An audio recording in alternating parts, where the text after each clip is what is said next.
Bom dia, pessoal. Eu vim aqui dar uma palavrinha com vocês. Estou no estacionamento.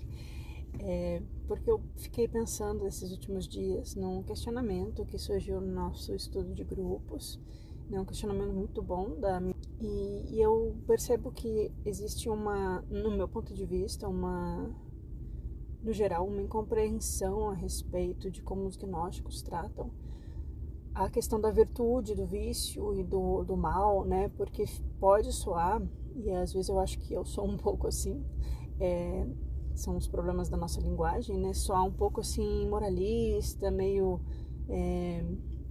ser só o bem, a virtude, né?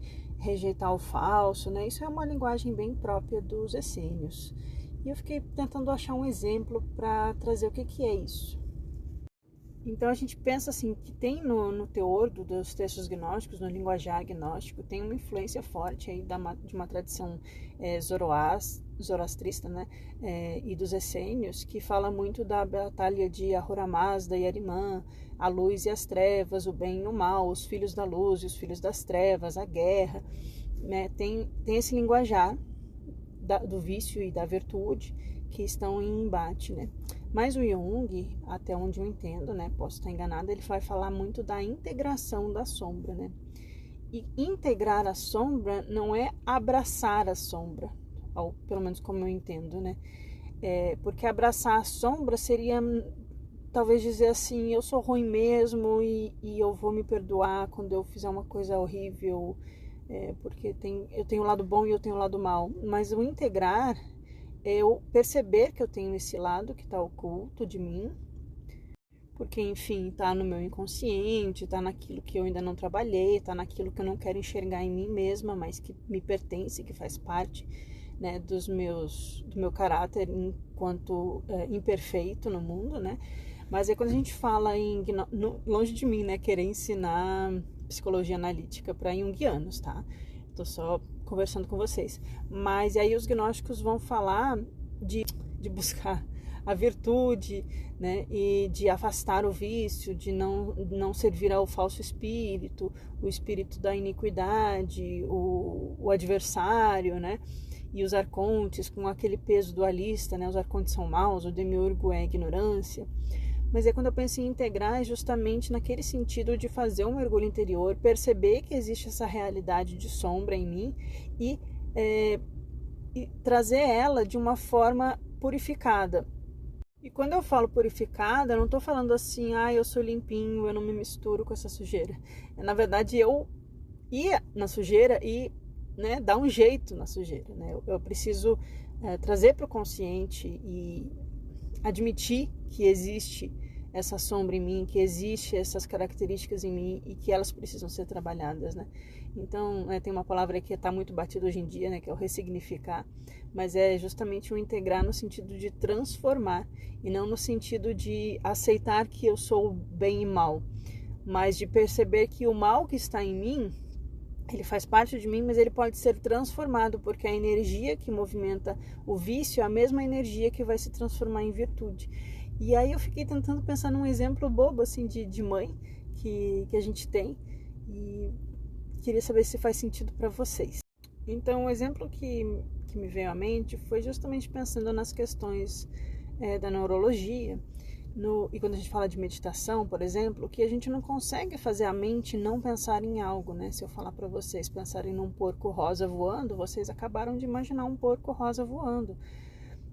Porque o não, ele não é muito assimilado pela mente, né? E é assim que a gente educa crianças, né? Não adianta ficar dizendo não para a criança, não faz isso, não faz aquilo, né? Se ela está em cima do muro prestes a cair, você fala não pula, ela vai pular, porque ela vai vir a imagem de pular. Então você tem que falar o afirmativo, por exemplo, senta, vem cá, desce, né? E quando a gente tem uma ação no mundo, a questão é como a gente está direcionando a energia dessa ação. E é daí que entra a força dos arcontes, se ela está voltada para a luz ou para as trevas, mas a força é a mesma. E aí eu fiquei imaginando a minha filha, que rabiscou todas as paredes da minha sala em poucos segundos, né? Não é que eu deixasse. Quando ela era pequenininha, né? 2 aninhos, 1 ano e meio, 2 e meio. a gente pensa nesse ímpeto da criança, né? Ela tem um ímpeto de criar, ela tem um ímpeto de fazer, de agir, de produzir, né? De imitar. E ela pega o giz de cera e vai lá na parede de casa e rabisca tudo, né? Eu não vou dizer que essa é uma criança mal criada, ou uma criança sem educação, ou uma criança má. Ela não é má. Ela está rabiscando a parede e é um trato, uma regra social de que não é para riscar as paredes, né? E aí muitos pais, infelizmente, vão punir a criança, vão bater na criança, que é uma covardia, né? Vão deixar de castigo porque ela fez uma coisa muito errada, mas aí a gente está focando no não. A gente não está ensinando. Entendem onde eu estou querendo chegar? Então eu vou pegar a mesma energia criativa da criança e redirecionar para um papel, por um chão forrado, onde ela pode explorar a criatividade dela, ela pode pintar com giz, com tinta, ela pode até criar uma obra de arte. Então, qual é a diferença entre uma parede suja, rabiscada e uma malcriação, e uma obra de arte que a criança tão criativa e tal fez? É a diferença do vício para a virtude no gnosticismo. O ímpeto criativo e a ação, que é pegar um objeto que colore e pintar numa superfície, é a mesma ação. Só que uma é direcionada para algo que não é socialmente adequado, nesse caso, né? É um exemplo simples. E outra é direcionado para algo que é considerado bonito e tal. Claro que aqui eu estou falando de uma regra social. Inclusive, tem famílias que escolhem uma parede específica que a criança pode ser livre ali para. Mas em termos gnósticos, o que eu posso dizer é que a diferença entre o vício e a virtude é como eu estou direcionando a mesma energia. É a mesma energia, não existe a raiva e a paciência, né? Na verdade são energias aqui diferentes, mas, por exemplo, a assertividade e a agressividade é a mesma energia, só que uma eu uso para o bem, a outra eu uso para agredir, né? A passividade tonta, passiva, ou a paciência consciente, né? São energias semelhantes, mas é como eu estou colocando ela em ação no mundo é que vai dizer se o direcionamento está adequado ou está indo em direção às trevas, às sombras, né? Ao sentido de criar mais vícios e me amarrar em mais problemas ao longo da minha vida. Então a grande sacada é a gente conseguir fazer esse caminho de transmutação da nossa consciência, nessa metanoia. Vai falar disso, vai falar de um desejo de criar de Sofia, de um desejo criativo, de uma força que impulsiona, que derrama, que se transborda e gera o cosmos. Só que o problema surge porque essa força se separa da sua unidade. Ela se separa daquilo que é divino, na natureza mais profunda dela. E quando a gente cria a separação, ou quando a gente rasga, quando a gente se divide, quando a gente se compartimenta, e aí a gente passa a olhar mais para o reflexo da realidade do que para a realidade em si, aí é que a gente gera um desencaminhamento na nossa vida, né? A gente acaba tendo más ações por ignorância, porque a nossa mente está encoberta e a gente olha para a realidade e a gente se relaciona com ela como se ela fosse a coisa mais importante. Então a gente valoriza os nossos impulsos, os nossos desejos, aquilo que nos faz mal, e a gente esquece a nossa natureza divina interior.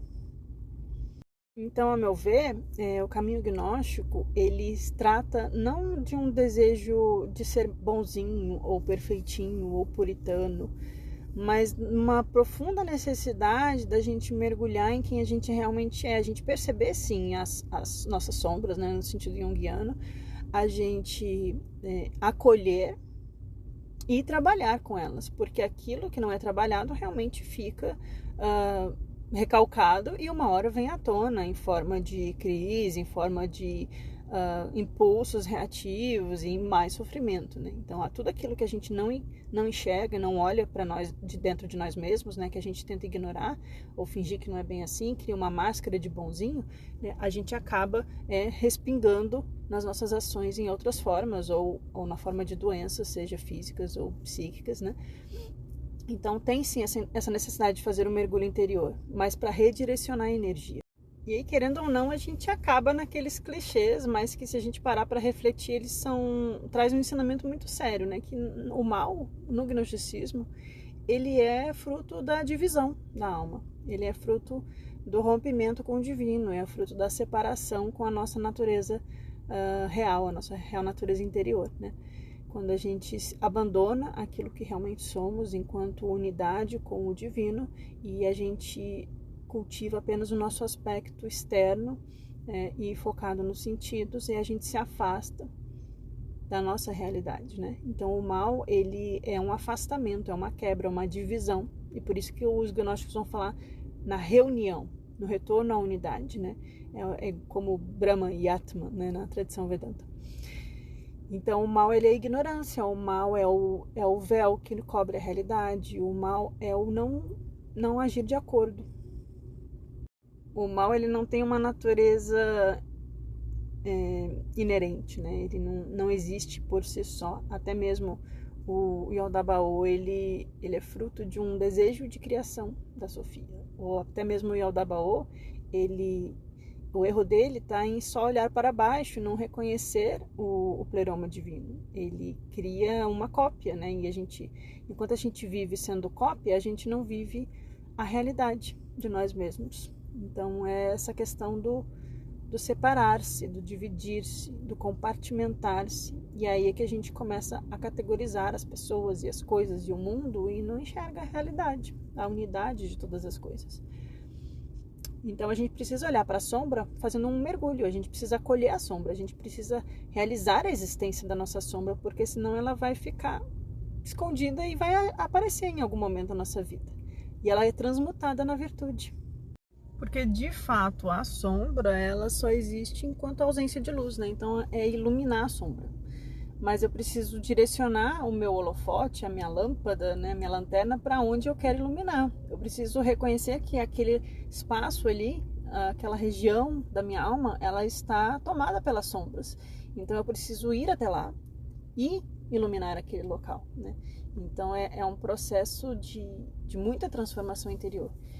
Porque senão a gente cai no perigo da positividade tóxica, né? Da gente ter, por exemplo, uma dor e falar assim, eu não posso dizer que eu tô com dor, eu não posso sentir dor, essa dor não existe, tudo é bom, tudo é perfeito. Que às vezes o pessoal usa isso em pseudoterapias, né? Não, eu tenho que dizer, olha, tá doendo. Por que tá doendo? Deixa eu ver, o que causou essa dor? O que eu posso fazer para remediar essa dor? Não é negar a realidade do sofrimento, mas transformar a causa dessa realidade.